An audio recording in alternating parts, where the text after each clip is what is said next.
নমস্কাৰ বন্ধু বান্ধৱীসকল, হঠাৎ এটা ভিডিঅ' আৰম্ভ কৰিলোঁ। ভিডিঅ'টো মানে বিশেষ হ'বলৈ গৈ আছে, কাৰণ আপোনালোকে সকলোৱে গম পায় বৰ্তমান সময়ৰ অসমত একদম ভাইৰেল হৈ আছে উইংছ অফ হাজৰিকা। গম পাইছে উইংছ অফ হাজৰিকা কি?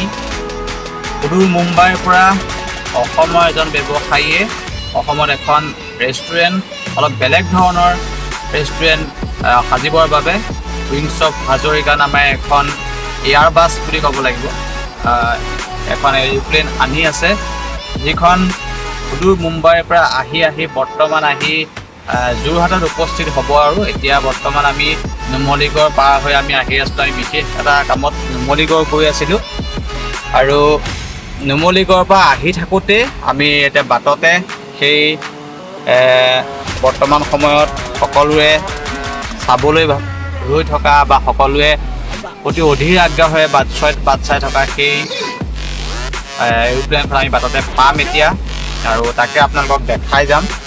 তো চাই যাব ভিডিঅ'টো শেষলৈকে। আৰু এয়া দেখিছে ৰাস্তাত পূৰা লানি নিচিগা গাড়ী, যিহেতু ৰাস্তাটো যথেষ্ট ব্লক হৈ আছে, গাড়ীখন ডাঙৰ হৈ যোৱাৰ কাৰণে। এইখন আপোনালোকে চাওক, এইখন মই দেখাই দিছোঁ। আৰু সকলোৱে চেলফি উঠিবৰ কাৰণে সকলোৱে লাইন পাতি ৰখি আছে, আৰু সকলোৱে চাই আছে। এইখনে হৈছে অসমৰ গৌৰৱ, বৰ্তমান সময়ৰ ভাইৰেল সেই উইংছ অফ হাজৰিকাৰ এৰোপ্লেনখন। আৰু এয়া দেখিছে আমি এইটো খোলাটো মোবাইলটো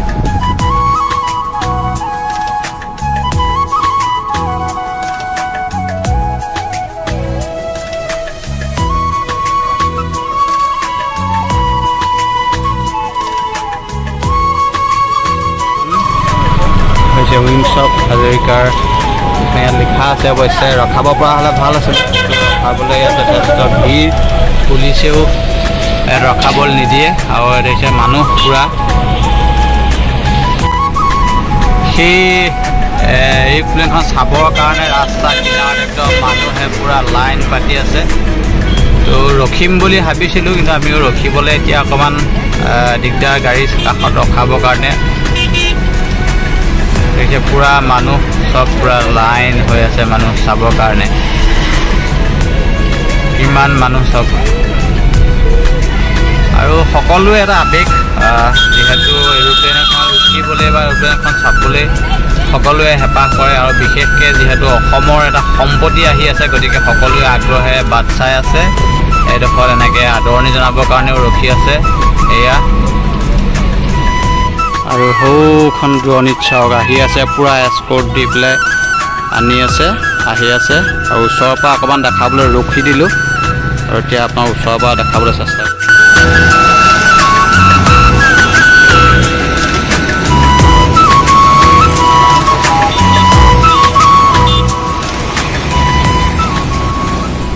চাওক ৰাস্তাৰ কিনাৰত কিমান মানুহ দম খাই আছে সেই এৰোপ্লেনখন চাবৰ বাবে। এতিয়া গোটেই মানুহে দম খাই আছে, ৰাস্তাত পূৰা জাম হৈ গৈছে, পূৰা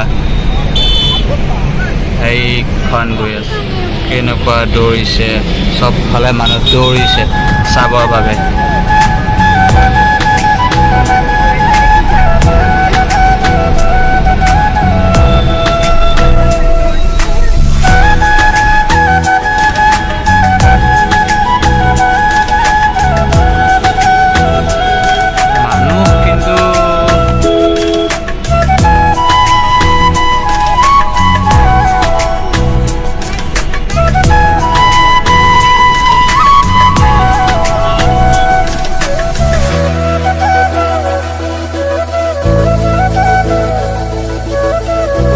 এটা বস্তু সঁচাকৈ স্বীকাৰ কৰিবলগীয়া এই পৰিৱেশ।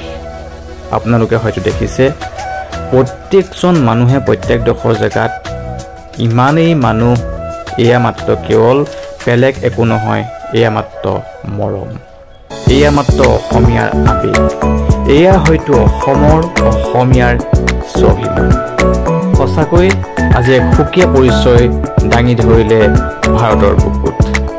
হয়তো ই এক সুদূৰ ভৱিষ্যতলৈও স্মৰণীয় দিন হিচাপে ৰৈ থাকিব। যিসকলে ওচৰৰ পৰা দেখিছে তেখেতেহে অনুভৱ কৰিব পাৰিব।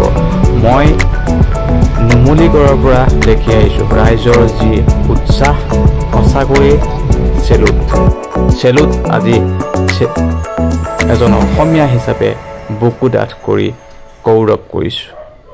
এয়াই হয়তো অসমীয়াৰ আবেগ, মৰম, অনুভূতি।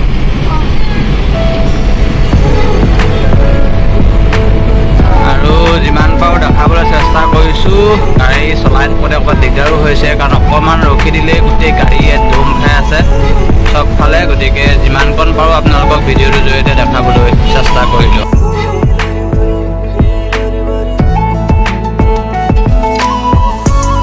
আৰু ভিডিঅ'টো শেষ কৰিম বুলি ভাবিছিলোঁ যদিও আহি আকৌ লগ পালোঁ উইংছ অফ হাজৰিকা। মানুহৰ মৰম সঁচাকৈ দেখি বহুত বেছি ভাল লাগিছে। দেখিছে আপোনালোকে মানুহ আজি শিল দৌল ভাঙি বৃদ্ধৰ পৰা কেঁচুৱাতলৈকে কোচত তুলি সকলোৱে ওলাই আহিছে। কেৱল মাত্ৰ এটাই সকলোৰে আশা, উইংছ অফ হাজৰিকা, মানে ইয়াৰ বাছখন সন্মুখৰ পৰা চোৱা। আৰু সকলোৱে হাবিয়াস থাকিবই দিয়কচোন। সদায় আমিবোৰে ওপৰত উৰি যোৱা এখন এৰোপ্লেনহে দেখিবলৈ পাওঁ। আজি আমি সন্মুখত চুই চোৱাৰ সৌভাগ্য ঘটিছে।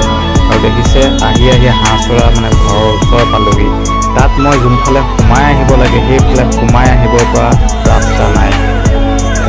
গতিকে কাষতে ৰৈ দিলোঁ আৰু ৰৈ পেলাই পুনৰবাৰ আপোনালোকক ৰাতি সেই পৰিৱেশৰ সৈতে সেই অসমীয়াৰ গৌৰৱ, অসমীয়াৰ স্বাভিমান হিচাপে আহি থকা শিৱসাগৰৰ গৌৰৱ তথা অসমৰ গৌৰৱ সেই উইংছ অফ হাজৰিকাৰ এই এয়াৰ বাছখন আহি শিৱসাগৰৰ প্ৰাকখনত দুৱাৰদলিত আজি আহি পালেহি। আৰু ময়ো সেই লাষ্ট মুহূৰ্তৰ ভিডিঅ'কণ নকৰাকেনো কেনেকৈ ভাবোঁ, সেই বুলি ভাবিয়েই আপোনালোকক পুনৰ দেখুৱাই আজিৰ ভিডিঅ'টো ইমানতে সামৰণি মাৰিলোঁ। পুনৰবাৰ উইংছ অফ হাজৰিকাৰ উত্তৰ কামনা কৰি ভিডিঅ'টো ইমানতে সামৰণি মাৰিছোঁ। জয় আই অসম।